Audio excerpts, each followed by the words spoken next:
What is up, you guys? Gang, gang, gang. It's your girl, the real Mrs. J.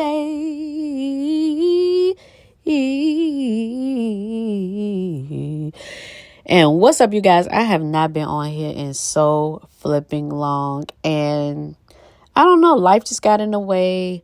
One of my brothers passed away a couple of weeks ago.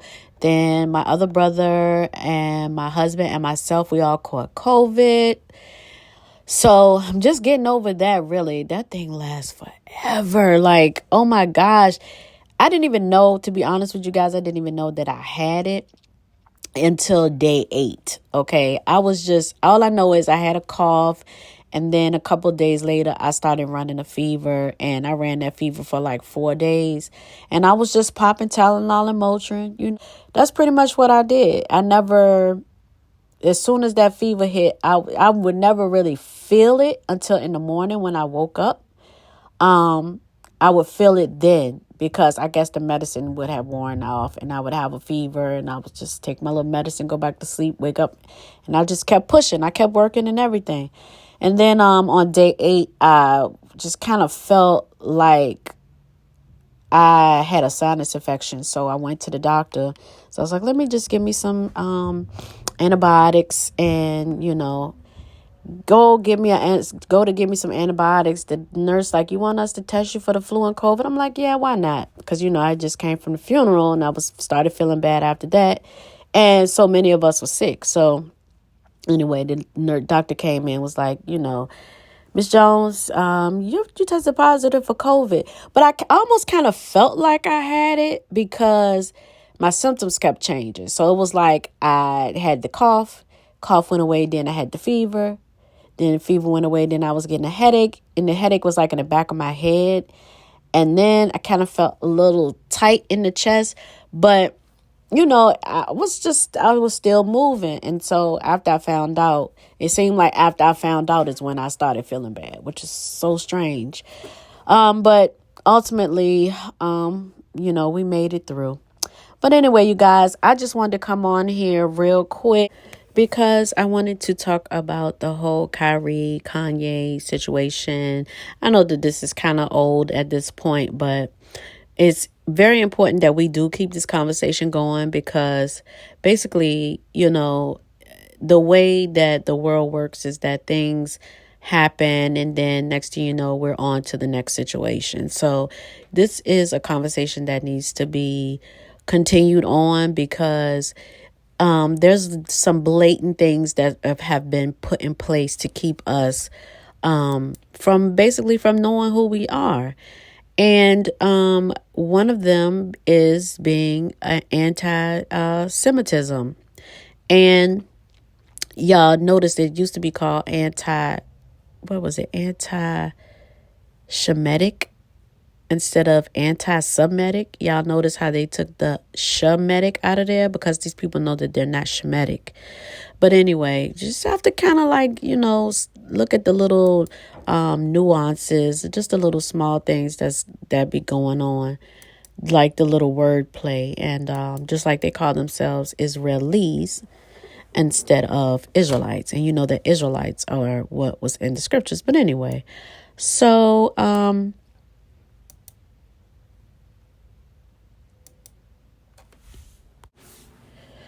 So just to break it all down, it's just that, a lot of y'all might feel a certain way about Kanye or whatever, but I love me some Kanye. I'm going to stand behind him. Because, yeah, he does some crazy things and says some crazy things, but that's just the mind of Kanye. Well, formerly known as Kanye. But it's like the media surrounds all of their commentary on all of the negative things or things that they deem to be negative that comes out his mouth, but they never seem to put a spotlight on all of the positive things that he says or that he does. And when you see that type of smear campaign going on, you really have to ask yourself, why? Why is it that they're trying to paint him as to be crazy? Why are they trying to make it seem like, he's like off his rocker? Like, everything that he does to me is calculated. And he said before that we were the real Jews, but it was kind of brushed off as, oh, Kanye crazy, da da da da da. No, he's not crazy. He has plenty of sense. And, we've known, a lot of us have known this for many, many years. But the conversation, but the conversation never comes up. It's like every time the conversation comes up, it's shut down. And just like with Nick Cannon, when he said it, oh my God, they shut him down. They took his show from him and all this stuff. And you got to ask yourself, why is it? Why? I'm sorry, y'all, I put some spray in my nose. I'm still dealing with some nasal congestion. But you have to ask yourself, like, why? Why is it that every time somebody says this, and they're not being mean or malicious when they say it, that they go so hard to shut people down, shut the conversation down? And really what we're witnessing is the emasculation of our black men. And like what they're doing to Kyrie is complete emasculation. They're basically, like everybody's saying, which is true, like they're trying to buck break him and they're having a hard time and they can't do it. And the thing about it is that so many people, that movie that he did tweet out, Hebrews to Negroes, and now it's the number one bestseller on Amazon. So did they really do anything? Did they hurt him? Because what ultimately happened was, because they wanted to shine a light on what he did, they shined a light on the whole movement, which made a lot of people curious, which means a lot of people went and saw that movie. And that's just the first part. There's 3 parts to that movie. But I'm telling y'all, like, I'm not even going to say that this is something that was strategic that he did. I'm going to say that this is something strategic that the Most High Power did. Because we all know, like the Bible says, that a man's goings is of the Lord. How could he know his own way? So we do things and we don't understand why we do them. It's in our head to do, but we don't understand what the impact of the thing that we did will have. And the impact of the thing that he did was on a whole nother scale, a whole nother level. And it has opened up a conversation of who the real Hebrew Israelites are. And I mean, I've been practicing for 8 years now.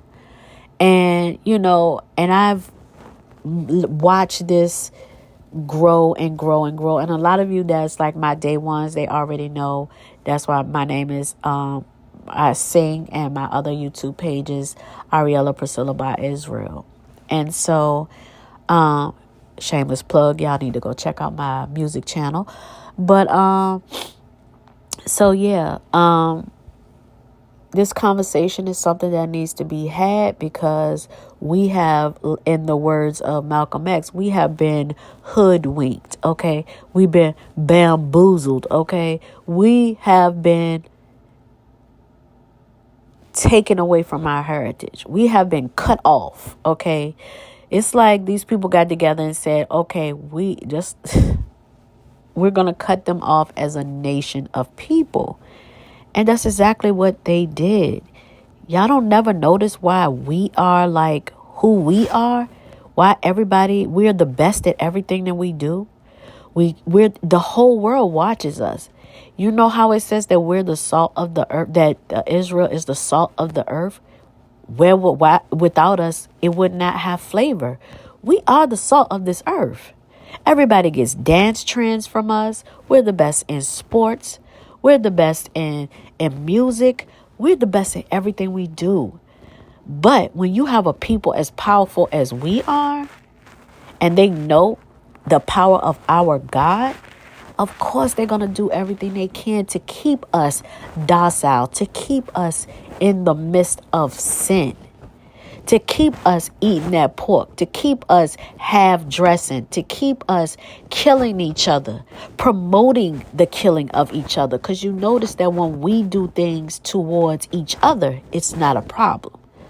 oh, it's just black on black crime. Y'all need to clean up y'all neighbor. Y'all need to clean it up. Da da da da da.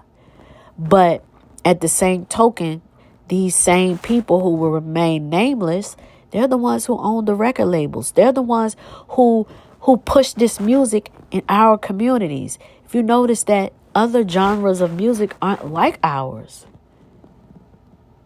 There was a time when there was music made that the men respected the women. Now it's like there's totally no respect. We're bitches and hoes. And it went from bitches and hoes to not even wanting women anymore. Like we're nothing. Like we're put thrown to the side. And ultimately, it separates us from our men. And our families have to be strong in order for us to prosper as a people. But anyway, y'all ain't ready for that conversation. Y'all ain't ready for that conversation. But I just wanted to come on here and give my little take on that. I love you guys. I miss y'all so much.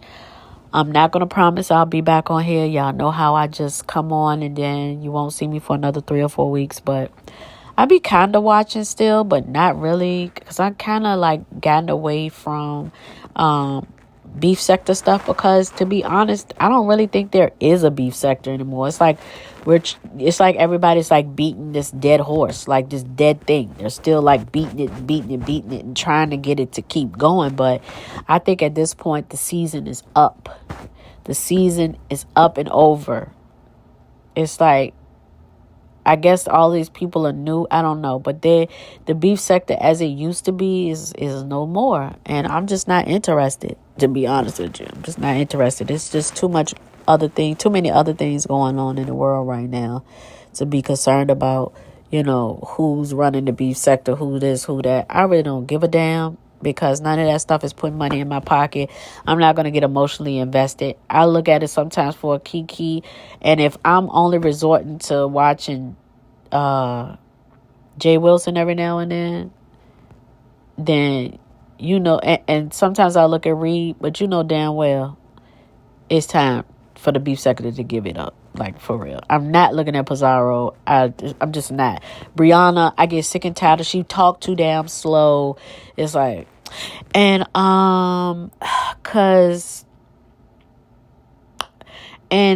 just be like, okay, can you spit it out already? I'm like one of those land the plane personality people type. Well, my personality is like that, so you have to go ahead and spit it out. I cannot stand people who prolong saying anything. It bothers me because I was always taught that when you talk slow, you think slow. Like your brain isn't moving that fast. So, but anyway, I don't want to get on a tangent, but I love you guys. Don't forget to like, comment, and subscribe if you like some every now and again content.